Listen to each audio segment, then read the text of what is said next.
தமிழ் கருவூலம் நேயர்களுக்கு எனது அன்பான வணக்கம்.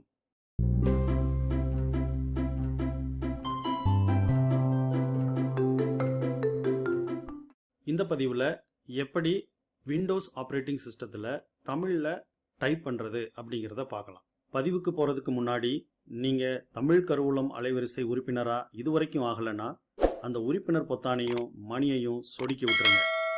அப்போ தான் நம்ம அலைவரிசையில் வரக்கூடிய புதிய காணொளிகள் உங்களுக்கு உடனுக்குடன் கிடைக்கும். வாங்க இப்போ பதிவுக்குள்ளே போகலாம். தமிழில் டைப் பண்ணுறதுக்கு முன்னாடி நீங்கள் ரெண்டு விஷயங்களை நல்லா தெரிஞ்சுக்கிறணும். ஒன்று நீங்கள் ஏற்கனவே டைப் ரைட்டிங் கற்றுக்கிட்டு நீங்கள் முறைப்படி நீங்கள் அந்த கீபோர்டில் இருக்கக்கூடிய அந்த கீஸ்லாம் வச்சு தமிழில் டைப் பண்ணுறது ஒரு வகையான மெத்தட். இன்னொன்று பார்த்தீங்கன்னா டைப் ரைட்டிங்கே தெரியாமல் அந்த உச்சரிப்பை வச்சு ஃபோனட்டிக் அப்படிம்பாங்க. அம்மா அப்படின்னா ஏஎம்எம்ஏ, ஆங்கிலத்தில் டைப் பண்ண அது தமிழில் அப்படியே மாறிக்கும். அந்த மாதிரி டைப் பண்ணுறது ஒரு மெத்தட். இந்த ரெண்டையுமே எப்படி விண்டோஸ் ஆப்ரேட்டிங் சிஸ்டத்தில் நம்ம இன்ஸ்டால் பண்ணி பயன்படுத்துறது அப்படிங்கிறத பார்க்கலாம். உங்கள் விண்டோஸில் நீங்கள் ஸ்டார்ட் மெனுவில் போய் லாங்குவேஜ் அப்படின்னு டைப் பண்ணீங்க அப்படின்னா லாங்குவேஜ் செட்டிங்ஸ்னு வரும், அதை செலக்ட் பண்ணிக்கோங்க. இப்போ ஏற்கனவே இங்கே ப்ரிஃபர்ட் லாங்குவேஜஸில் உங்களுக்கு இங்கிலீஷ், இந்தியான்னு காட்டுது. இப்போ நம்ம தமிழ் அந்த லாங்குவேஜை ஆட் பண்ணிக்கலாம். ஆடிய ப்ரிஃபர்ட் லாங்குவேஜ் அந்த மெனுவை செலக்ட் பண்ணிங்கன்னா உங்களுக்கு இங்கே நிறைய லாங்குவேஜ் லிஸ்ட் அவுட் ஆகும். அதனால் நீங்கள் இந்த பாக்ஸில் தமிழ் அப்படின்னு சொல்லி டைப் பண்ணுங்கள்.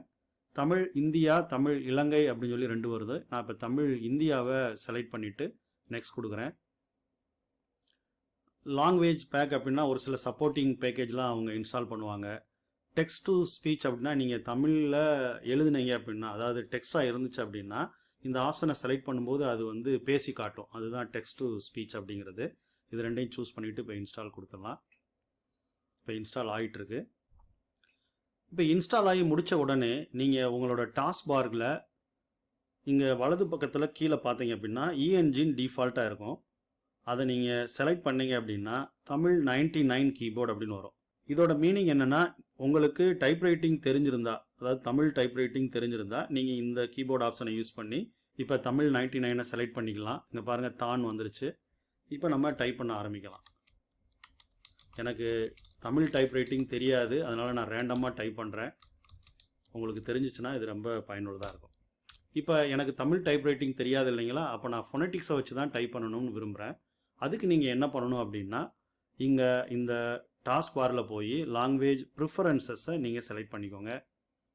தமிழ் இந்தியா ஏற்கனவே இன்ஸ்டால் ஆகிருக்கு இல்லைங்களா, அதை மறுபடியும் கிளிக் பண்ணிங்க அப்படின்னா ஆப்ஷன்ஸ் அப்படின்னு வரும், அதை செலக்ட் பண்ணிக்கோங்க. இப்போ இங்கே கீழே வந்தீங்க அப்படின்னா கீபோர்ட்ஸ்ன்னு இருக்கும். அதில் தமிழ் 99 மட்டும் இருக்குது. இப்போ நான் ஃபோனட்டிக் கீபோர்டை ஆட் பண்ணணும் அப்படிங்கிறதுனால ஆடிய கீபோர்டு அப்படிங்கிறத கொடுக்குறேன். இங்கே பாருங்கள் தமிழ் ஃபோனட்டிக் அப்படின்னு சொல்லி ஒன்று வந்துருச்சு. இதை செலக்ட் பண்ணிக்கோங்க. இது ரொம்ப எளிமையான ஒரு முறை தான். இப்போ எனக்கு ரெண்டு கீபோர்டு வந்துருச்சு. ஒன்று தமிழ் 99, இன்னொன்று தமிழ் ஃபோனட்டிக். இதுதான் இப்போ நான் பயன்படுத்த போகிறது. இதை செலக்ட் பண்ணிவிட்டு இங்கே க்ளோஸ் பண்ணிக்கோங்க. இப்போ பாருங்கள் இங்கே தமிழ் 99 இருக்குது. ஏன்னா ஏற்கனவே நான் அதை வச்சு தான் டைப் பண்ணியிருக்கேன். மறுபடியும் அதை கிளிக் பண்ணிங்க அப்படின்னா தமிழ் அந்த பிஹெச் அப்படிம்போம், ஃபோனட்டிக், அதை உச்சரிப்பை வச்சு டைப் பண்ணுறது. இதை இப்போ செலக்ட் பண்ணிக்கோங்க. இப்போ தமிழ் பிஹெச்னு மாறிடுச்சு. ஒவ்வொரு முறை டைப் பண்ணும் பொழுதும் இங்கே கரெக்டாக இந்த கீபோர்டு செலக்ட் ஆகிருக்கா அப்படிங்கிறத நீங்கள் உறுதிப்படுத்திக்கிறணும். இப்போ தமிழ் பிஹெச் தான் செலக்ட் ஆகிருக்கு. நோட்பேட் போய்க்கிறேன். இங்கே பாருங்கள் AMMAA. நான் அம்மா அப்படின்னு கொடுத்தா, இங்கிலீஷில் கொடுத்தா அது நிறையா ரெக்கமெண்டேஷன் கொடுக்குது. நான் இப்போ இதை செலக்ட் பண்ணிக்கலாம். இப்போ அதே மாதிரி அப்பான்னு டைப் பண்ணலாம். APPAA. பாருங்க அப்பா. வணக்கம் டைப் பண்ணி பார்க்கலாம். வந்துருச்சு இல்லைங்களா. இது எந்த இடத்துலனாலும் யூஸ் பண்ணிக்கலாம். ப்ரௌசரில் யூஸ் பண்ணிக்கலாம். எந்தெந்த சாஃப்ட்வேர்லாம் உங்களுக்கு யூனிகோட் சப்போர்ட் பண்ணுதோ அது நீங்கள் டைப் பண்ணும்போதே தெரிஞ்சிடும். டைப் பண்ணும்போதே தமிழில் வந்துச்சுன்னா அது யூனிகோட் சப்போர்ட்டுன்னு தெரியும். இல்லாட்டி ஒரு சில ஸ்பெஷல் கேரக்டர்ஸை அது டிஸ்பிளே பண்ணுச்சு அப்படின்னா அது தமிழ் சப்போர்ட் பண்ணலான்னு அர்த்தம். இது நீங்கள் விண்டோஸ் ஆப்ரேட்டிங் சிஸ்டத்தில் இருக்கக்கூடிய இந்த டிஃபால்ட் ஆப்ஷன்ஸை வச்சு நீங்கள் பயன்படுத்திக்கலாம். ஸோ மறுபடியும் ஞாபகத்தில் வச்சுக்கோங்க, நீங்கள் டைப் ரைட்டிங் தெரிஞ்சிருந்தால் தமிழ் 99 தேர்ந்தெடுத்துக்கோங்க. டைப் ரைட்டிங் தெரியலை அப்படின்னா தமிழ் ஃபோனட்டிக்கை தேர்ந்தெடுத்து நீங்கள் ஆங்கிலத்தில் டைப் பண்ண உச்சரிப்புக்கு ஏற்றது மாதிரி அது தமிழில் மாறிக்கும். ஸோ இந்த வழிமுறையை பின்பற்றி நீங்களும் உங்கள் கணினியில் இந்த கீபோர்ட்ஸை இன்ஸ்டால் பண்ணி முயற்சி செஞ்சு பாருங்கள். ஏதாவது பிரச்சனைகள் வந்துச்சு அப்படின்னா கமெண்ட் செக்ஷனில் கொடுங்க, நம்ம டிஸ்கஸ் பண்ணலாம். நன்றி.